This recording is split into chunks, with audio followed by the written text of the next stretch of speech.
Ops, sino namili po ng makakasama nyo dito sa pelikula? Personal choice mo ba sila? Yes, personal choice ko, of course, in consultation with Director Marina. So, pinag-usapan namin ito. Pero dahil nga yung movie ay drama din, pinili natin yung medyo magaling din sa comedy, magaling din sa drama. So, here we are. Dito si Long, of course, kilala namin yung komedyante. Pero drama actor din ito. Action star. Action star. Tapos, nag-compose pa nga ako ng song para sa kanya. Sana all, mamaya, pakinggan ninyo. Kasi sexy star din ito. Sexy star, bold star. Alam naman nyo, si Sol. Nandiyan si Provinciano, nandiyan si Batang Quiapo. Ano ba yung sinabi mo kanina? Dirty Million. Kawawakas lang ang Friday. Gabi-gabi kami pinupuyat niya ni Gary Lim. May isa lang set sa si Sol, yung Call Me Alma. May ni-rape siya doon. Ay nako! Huwag mo muna natin pag-usapan yan. Gary Lim is here. Of course. Gusto nyo, pakantahin pa niyo ito mamaya. Mamaya, after the press con. Si Bong Cabrera is a theater actor. So, napakagaling niya. And this man, top it all. Because ito'y nagpahirap sa amin. Wala sa ibang salita kundi English. Kami naman hindi nakakaintindi ng English. Wala kayong baon. You can just imagine the situation. Di ba? So, that's it.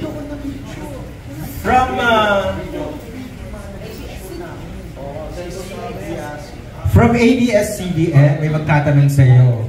Is Lea Santelio. I would like to ask the cast, good evening. Ano yung pinakamahirap na experience ko? Kasi kanina we were talking to Mr. Soliman Cruz already. We interviewed him extensively already.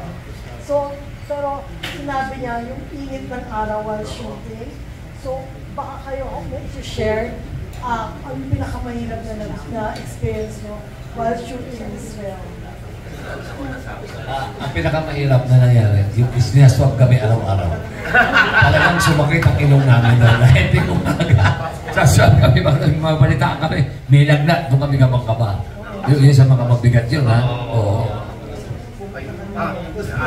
Nasabi ko na rin po kanina, yung init ng araw talaga. Merong naging cause of delay po ako. Kasi bumaba yung aking blood pressure. So, kailangan kong ilagay sa ambulansya kasi aircon. So, pinatuloy pa rin nila po yung shoot. Pero, may eksena po ako na hinintay pa nila kung maging stable yung aking blood pressure. At saka po yung learning ng lingwahe ng Tiduray, isa pa rin yun.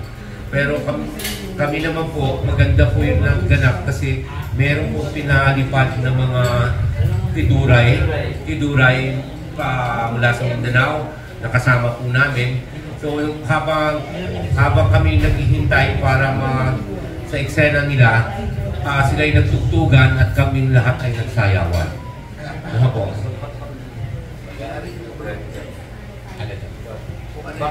Mahirap. Ba't ako nakalbo? Diba? Mayroong experience ito. Anyway, mayroong experience. Actually, kung yung ating like for example, na hindi yung experience natin na we have to be sumunod din sa protocol na habang ginagawa yung pelikula na kahit 4 na araw lang o 5 araw na kailangan nandun kami for the rest of yung buong pelikula na hindi kami makakalabas, dorm location at saka yung location natin isang beses na kailangan natin antayin na tumila yung bundok na putik na na tuwang-tuwa rin ako sa Kasi Kasi nakalabas ka. Oo, kasi nakalabas ako. Kasi feeling ko at that time na parang, ang feeling ko at that time na talagang feel ko yung ground ng putik. Oo, yung putik. Yung putik na that time habang umaakit kami dun sa bundok na kailangan namin humawak sa tali. Humawak kami sa tali doon para makarating doon sa location, yung Tiduray na tribe. Pero masaya siya. Oh. Meron po kami isang araw na yung sinushoot namin yung mga barilan at yung mga putukan. The action! Baba, baba, baba, baba. Bigla sabi ni Direk, cut! May nakamask! Kasi diba ang COVID protocol nun, di ba? When you're not shooting, even if you're on set, mask. And then, pag mag-a-action, natanggalin mo. Ang problema, ang dami-dami namin, nagkalimutan. So, di ba, galit si Direk, ang gastos nun. Nagputo ka na yung mga special effects.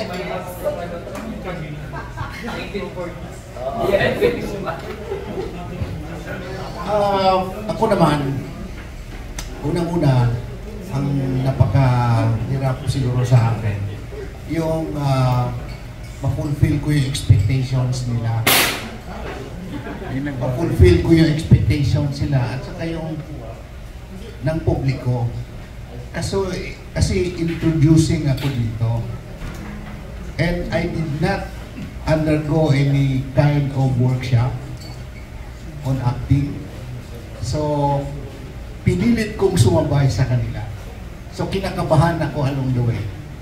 Along the way, kung paano ko i-execute yung role ko, etc. etc. Pero, ang fulfillment ko naman, the whole period of the shooting,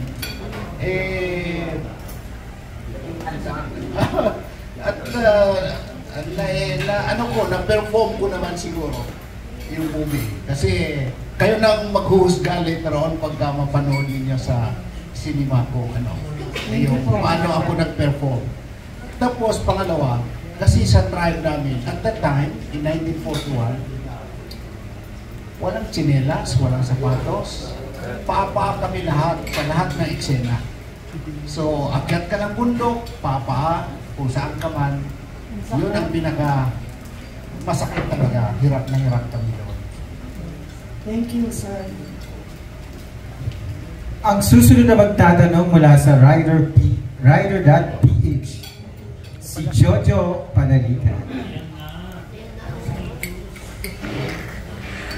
Ang tanong ko para kay Direk Marinette.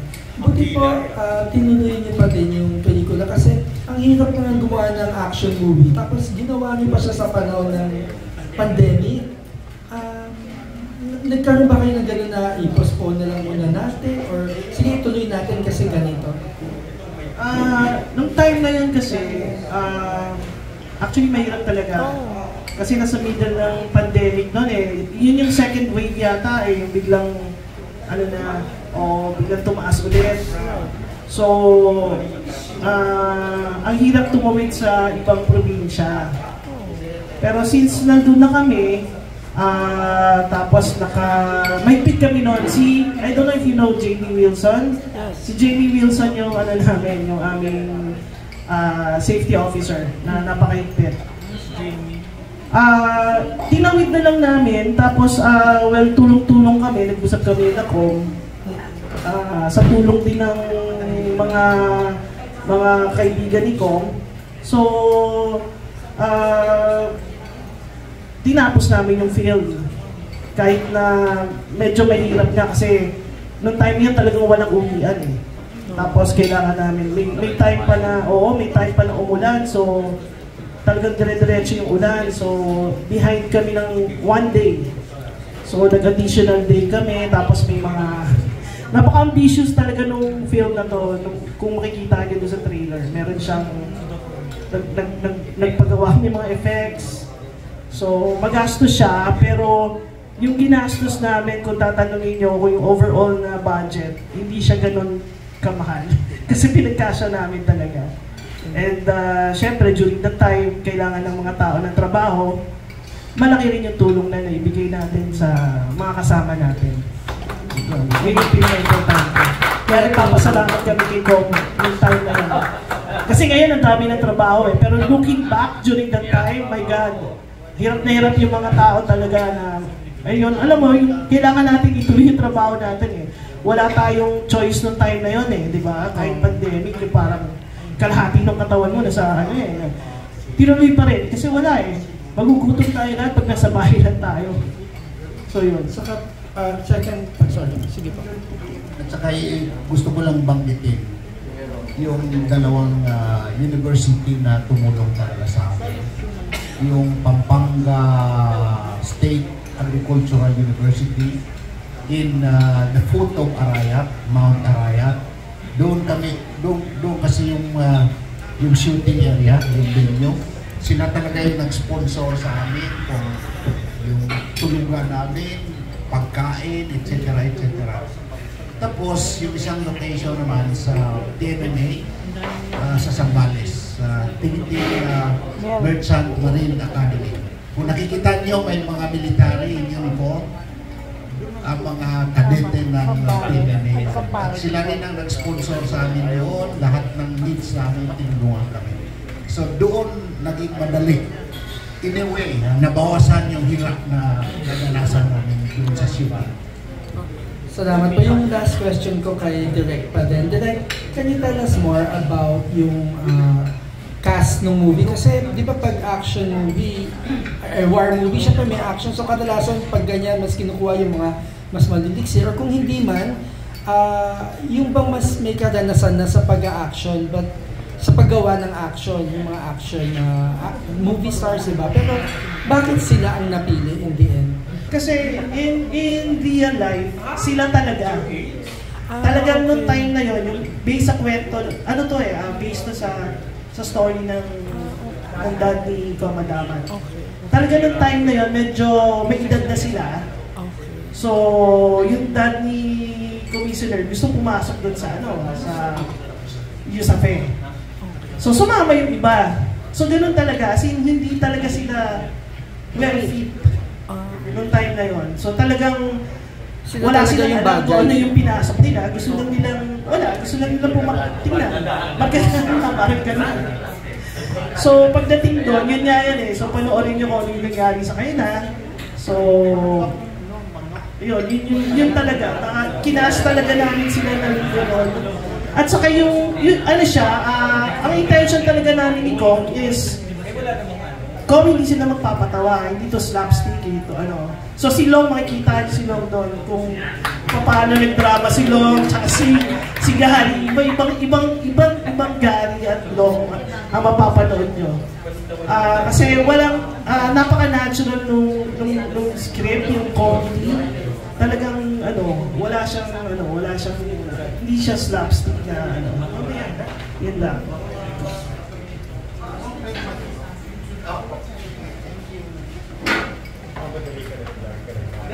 Magandang gabi po. Sir, bakit po The Blind Soldier at Surrender is not option? Ano po itong connection nito sa ating mga kabataan na lalo na yung mga millennial po natin estudyante?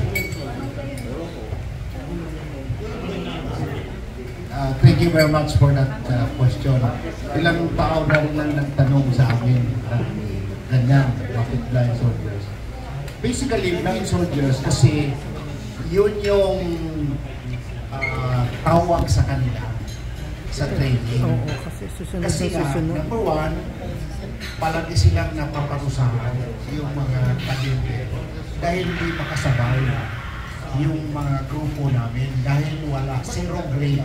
Ito nagka-claim na ito grade 4, grade 2 ako, pero hindi rin marunong bumasa. Diba? Yes sir, kasi yun lang naituro na kung tanungin ka, dapat mag-yes sir ka. So yun lang yung alam niya. At bagamat very patriotic, very brave sila para tulungan yung bansa, kasi diyaran niya. Despite lack of education, nagpa-English pa rin sila. Pero hindi nila alam kung ano yung magnitude ng intensity ng gera, kung ano yung ma-experience nila. Kaya bulag sila, number one, sa edukasyon, bulag sila kung ano yung susuungin nila, kung gaano kahirap yung pupuntahan nila. So, nung napaparusahan yung mga kasamahan nila doon, tinawag sila, pinansakan sila ng mga blind soldiers. Tingnan mo sa trailer, blind soldiers. Kasi galit na galit yung ibang kadete at mga soldiers sa kanila dahil napaparusahan sila dahil sa kanila.